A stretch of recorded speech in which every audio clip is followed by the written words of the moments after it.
The UFC used to be untouchable. Dana White's empire built the biggest stars in the game. Anderson Silva, Jon Jones, GSP, Ronda Rousey, and Conor McGregor. But in 2025, the UFC isn't the only game in town anymore. And honestly, it might not even be the best one. With new promotions on the rise, fan favorite fighters leaving, and pay issues boiling over, the question is loud and clear. Is the UFC losing its throne? Today, we're breaking down how the UFC is fading and which fight leagues are coming to take over. Let's rewind. Around 2020, the UFC was still dominating. Huge stars, massive pay-per-views, MMA was white hot. But then the cracks started showing. Fighters started speaking out. Jon Jones, Francis Ngannou, Nate Diaz, all complaining about money and freedom. The UFC started cutting veteran names and filling cards with Contender Series guys. Fans noticed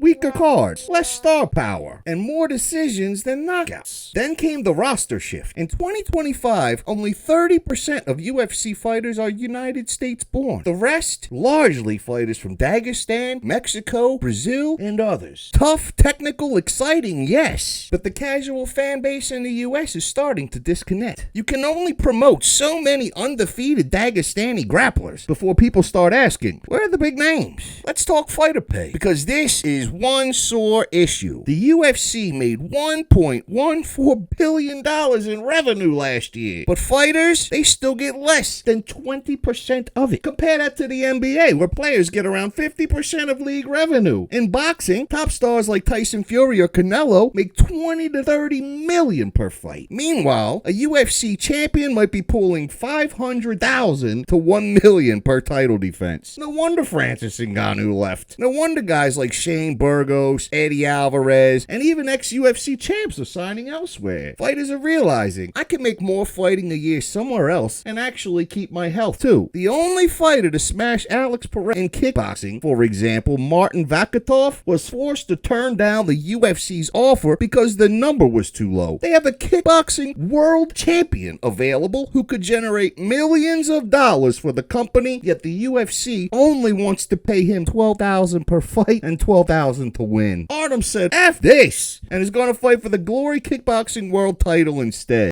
I don't give a fuck. It used to be that fighters would take the hit financially in order to fight for the marquee fighting organization. These days, other organizations are making offers that fighters simply cannot refuse. I'm gonna make them an offer they can't refuse. Enter the Global Fight League, or the GFL. Launching in May 2025, the GFL is coming in strong, backed by major investors, global TV deals, and a stacked debut card. Word on the street, the GFL has signed all the big former UFC fighters who still draw fans. They're offering better pay, creative branding, and even profit sharing for the top-tier fighters. But what makes the GFL exciting is its international appeal. They're leaning into global matchmaking.